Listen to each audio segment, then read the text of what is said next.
यानी 7 खबरें और दिलचस्प जानकारियां एक साथ। सत्ता में आज हम LAC से आई बड़ी खबर की बात करेंगे, जहां भारत और चीन के बीच एक बड़े मुद्दे पर सहमति बन गई है और ये तय हुआ है कि डेमचौक और देपसांग से दोनों देशों की सेनाएं पीछे हटेंगी। इसका असर क्या होगा और कैसे भारत ने कूटनीति के स्तर पर इसमें बढ़त ली है, ये समझेंगे। लेकिन सबसे पहले कश्मीर में उस टारगेट किलिंग की बात जिसे लेकर देश में गम भी है और गुस्सा भी है।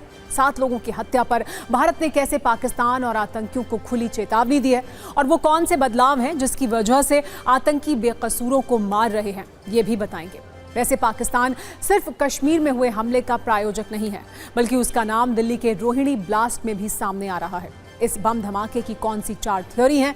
क्या हमले का रिमोट पाकिस्तान से ऑपरेट हुआ और इसमें खालिस्तान वाला एंगल क्या है? एक एक डिटेल सत्ता में बताएंगे। फिर एक राजनीतिक कुंजी यूपी में SP और कांग्रेस के सीट वाले कलेश पर खोलेंगे। सूत्रों के अनुसार जो कांग्रेस अब तक यूपी उपचुनाव में 5 सीट लेने पर अड़ी थी, उसने अचानक उपचुनाव लड़ने से इनकार कर दिया है। लेकिन आखिर ये परिवर्तन हुआ कैसे और अखिलेश ने इस पर क्या कहा, ये देखिएगा। वैसे आज अखिलेश यादव ने बीजेपी पर बहराइच हिंसा को लेकर भी बड़ा आरोप लगाया है। अखिलेश ने कहा कि बीजेपी ने चुनाव में फायदे के लिए बहराइच में दंगा कराया। इस पर कैसे बीजेपी ने काउंटर अटैक किया, इसकी भी एक राजनीतिक रील हमने तैयार की है। आज एक खबर मदरसों की फंडिंग वाले आदेश पर भी है। सुप्रीम कोर्ट ने मदरसों को बंद करने की NCPCR की सिफारिश पर रोक लगा दी है। अब इस फैसले पर देश के मौलवी और मौलाना क्या कह रहे हैं, ये भी बताएंगे।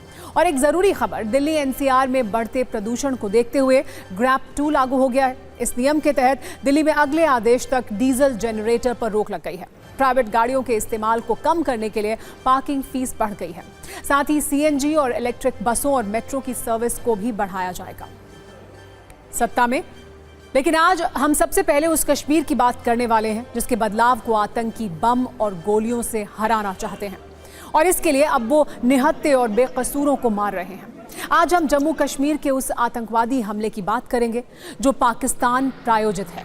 आपको याद होगा कुछ दिन पहले जब भारत के विदेश मंत्री S जयशंकर SCO समिट के लिए गए थे, पाकिस्तान में खड़े होकर पाकिस्तान की धुलाई की थी और जब वहां से वापस लौटे थे तो पाकिस्तान की ओर से भारत को लेकर कुछ शांति के कबूतर उड़ाए गए थे। लेकिन कल शाम कश्मीर के गगनगीर में हुए आतंकी हमले में शांति वाले ये कबूतर उन गोलियों की आवाज सुनकर उड़ गए जो आतंकियों ने बरसाई और 7 लोगों को बेरहमी से मार डाला। और इसीलिए अब जम्मू कश्मीर के लोगों के मन में बदले की ज्वाला जल रही है। आंखों में आंसू के साथ अंगारे भी हैं, दिल में गम भी है और गुस्सा भी है। और ये सब कुछ उन आतंकियों को लेकर जो पाकिस्तान के पैसे पर पलते हैं और कश्मीर में आए नए बदलाव के दुश्मन भी बन गए हैं। जैसे जम्मू कश्मीर में मजबूत लोकतंत्र की वापसी इस वक्त आतंकियों को और पाकिस्तान को बहुत ज्यादा चुभ रही है।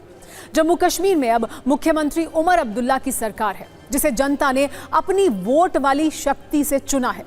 यह इस बात का भी सबूत है कि कैसे लोकतंत्र पर जम्मू कश्मीर की आवाम का भरोसा और मजबूत हुआ है।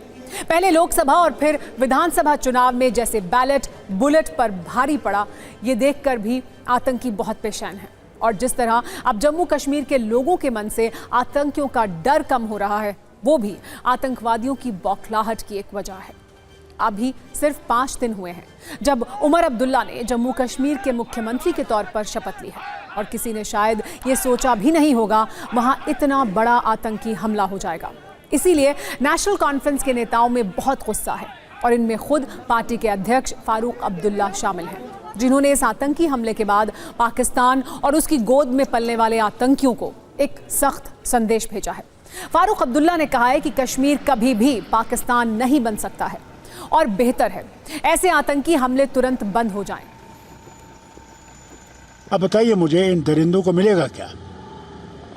क्या वो समझते हैं इससे यहाँ पाकिस्तान बनेगा? मैं पाकिस्तान के हुक्मरानों से ये कहना चाहता हूँ, अगर वो सचमुच हिंदुस्तान से दोस्ती चाहते हैं तो फिर ये बंद कीजिए। कश्मीर पाकिस्तान नहीं बनेगा, नहीं बनेगा, नहीं बनेगा। तब तक आप ये हम लोगों को मुसीबत में डालते रहेंगे।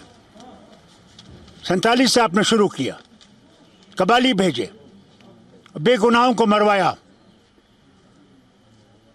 क्या पाकिस्तान बना? जब ये 75 साल में पाकिस्तान नहीं बना, आज कैसे बनेगा? जम्मू कश्मीर के मुख्यमंत्री उमर अब्दुल्ला ने भी इस आतंकी हमले की निंदा की है, जबकि भारत सरकार का स्टैंड क्लियर है। आतंकियों को और पाकिस्तान को इस क्रूरता का करारा जवाब दिया जाएगा, लेकिन हम आपको उन लोगों के नाम बताते हैं जिन्हें आतंकियों ने मार डाला। इनमें से ज्यादातर वो लोग थे जो रोजी रोटी कमाने के लिए दूसरे राज्यों से कश्मीर आए थे, लेकिन आतंकियों की गोली ने उनकी जिंदगी छीन ली। इनमें पहला नाम है शहनवाज आलम, जो जम्मू कश्मीर के बडगाम के रहने वाले थे और पेशे से डॉक्टर थे। कठुआ में रहने वाले शशि अब्रोल, जिनका परिवार इस वक्त गहरे सदमे में है और जिनकी 5 साल की मासूम बेटी ये सवाल पूछ रही है कि आखिर उसके पापा को आतंकियों ने क्यों मारा। इसके अलावा जो 5 और लोग मारे गए वो सभी बाहर से यहाँ काम करने आए थे। इनमें पंजाब में गुरदासपुर के रहने वाले गुरमीत सिंह थे, जो मैकेनिक का काम करते थे। मध्य प्रदेश के रहने वाले अनिल शुक्ला, जो मैकेनिकल मैनेजर थे। 3 लोग बिहार के थे, जिनमें एक कंपनी में सेफ्टी मैनेजर के तौर पर काम करने वाले फहीम नासिर के साथ मोहम्मद हरीफ और कलीम का नाम शामिल है, जो मजदूरी का काम करते थे। वैसे जम्मू कश्मीर में पिछले कुछ वक्त में हुए आतंकी हमलों में एक और बात गौर करने वाली है कि आतंकी एक मॉडल के तहत कश्मीर में दहशत फैलाने और उसे रक्त रंजित करने का काम कर रहे हैं। इसके लिए आतंकियों ने एक हिट लिस्ट भी तैयार की है। इसमें पहला टारगेट ज़्यादातर गैर मुस्लिम हैं और इनमें भी खास तौर पर कश्मीरी पंडित हैं। दूसरा टारगेट हैं वो लोग जो दूसरे राज्यों से कश्मीर में आकर काम करते हैं, जबकि तीसरा टारगेट सेना और पुलिस के जवान हैं, साथ ही उनके परिवार वाले हैं। कल आतंकी हमले में जिन शशि अब्रोल की जान गई वो कठुआ के रहने वाले थे। उनकी हत्या के बाद परिवार पर जैसे पहाड़ टूट पड़ा है और उनके दर्द को आप एक न्यूज़ रील में महसूस कीजिएगा।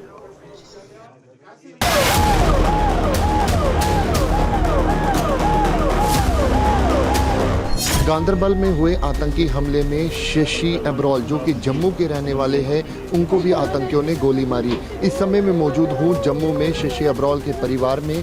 यहाँ पे गम का माहौल है, तस्वीरों में भी आप देख सकते हैं। इनकी माता जी हमारे साथ मौजूद हैं। माता जी, कितने बजे आपकी बात हुई उनसे? मेरी नहीं हुई, बहू की हुई। क्या बोला, कब वापस आऊँगा? दिवाली पाना था।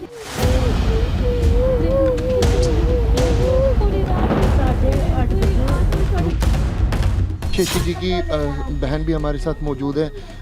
भाई से कब बात हुई आखिरी? मेरी कोई बात नहीं हुई है।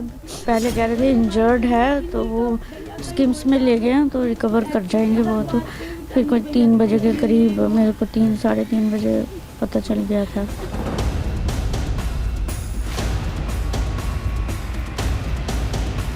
पर आना था उन्होंने, पर दिवाली आई नहीं। पहले ही खत्म हो गया बेचारा। सब लोग डॉक्टर बनना चाहते हैं, लेकिन पापा, मैं एक IAS ऑफिसर बनना चाहता हूँ। मेरे पापा ने मुझे मरावा किया, शाबाशी की, बोला बेटा मैं मजदूरी करूँगा, मैं आपके लिए खून पसीना एक करूँगा।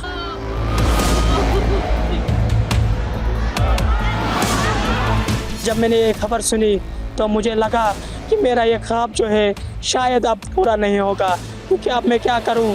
अब मैं अपने आप को संभालूं, अपने फैमिली मेम्बर्स को संभालूं। मैं भी इन बच्चों जैसा हूं। अब इन बच्चों, ये बच्चे खेलते कूदते हैं, मैं क्या करूं? मुझ पर मुसीबत आ पड़ी है। वैसे कश्मीर के गगनगीर में हुए इस हमले की जिम्मेदारी द रेजिस्टेंस फ्रंट नाम के आतंकी संगठन ने ली है और ये वो आतंकी संगठन है जो पिछले कुछ दिनों में जम्मू कश्मीर के अंदर कई आतंकी वारदात को अंजाम दे चुका है। द रेजिस्टेंस फ्रंट यानी TRF एक तरह से आतंकी संगठन लश्कर-ए-तैयबा का मुखौटा है। लश्कर के इस संगठन TRF की शुरुआत ऑनलाइन सहयोगी के रूप में हुई थी। वैसे माना जाता है कि जांच एजेंसियों को भटकाने के लिए नए नाम का इस्तेमाल किया गया है। जब से कश्मीर से अनुच्छेद 370 हटा है, उसके बाद से ये संगठन जम्मू कश्मीर में ज्यादा एक्टिव हुआ है। TRF में शामिल सभी आतंकियों की ट्रेनिंग पाकिस्तान में हुई है। इसके अलावा इस आतंकी संगठन की सारी फंडिंग भी पाकिस्तान से ही होती है। यानी एक बार फिर ये साबित हो गया है कि कश्मीर में जो आतंकी गतिविधियां हो रही हैं उसका प्रायोजक पाकिस्तान है। UAPA के तहत द रेजिस्टेंस फ्रंट पर भारत सरकार पहले प्रतिबंध लगा चुकी है। पिछले वर्ष जम्मू कश्मीर में TRF के 108 आतंकी मारे गए थे, जबकि कुछ महीने पहले रियासी में हुए आतंकी हमले की जिम्मेदारी भी इसी TRF ने ली थी। और अब इस संगठन ने कश्मीर में ऐसी क्रूरता की है जिसे लेकर हर किसी के मन में बहुत गुस्सा है और अब देश इसका बदला मांग रहा है।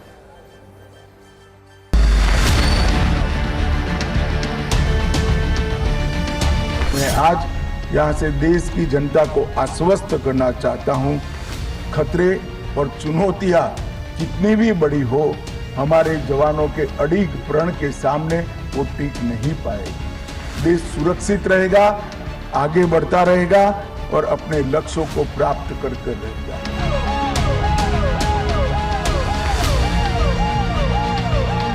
उससे भी तगड़ा एक्शन जम्मू कश्मीर पुलिस करेगी। उनके परिजनों को मैं आश्वस्त करना चाहता हूं कि जम्मू कश्मीर प्रशासन पूरी तरह से उनके साथ है। स्वाभाविक रूप से पड़ोसी के पेट में दर्द ज्यादा है, इस तरह की कोशिशें करेगा, लेकिन उसका मुंहतोड़ जवाब दिया जाएगा। निहत्थे और बेकसूर कारीगरों को, मजदूरों को निशाना बनाकर कायर पाकिस्तानी आतंकवादियों ने मानवता का कत्ल किया है, जिसकी भारी कीमत इन आतंकवादियों को चुकानी पड़ेगी। ताल्लुक है कि ये अब इलेक्शन से पहले बाद नहीं हुआ, इलेक्शन से पहले भी ये हादसे होते रहे हैं, तो लिहाजा जो हो रहा है गलत हो रहा है और ये नहीं होना चाहिए।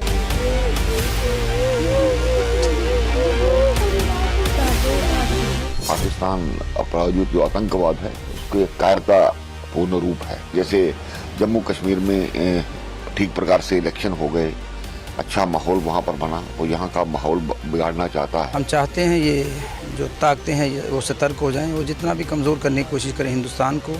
हमारी आर्मी, हमारी पैरामिलिट्री फोर्सेस वो बहुत सक्षम है, वो उससे लड़ेंगे और इनको करारा जवाब देंगे।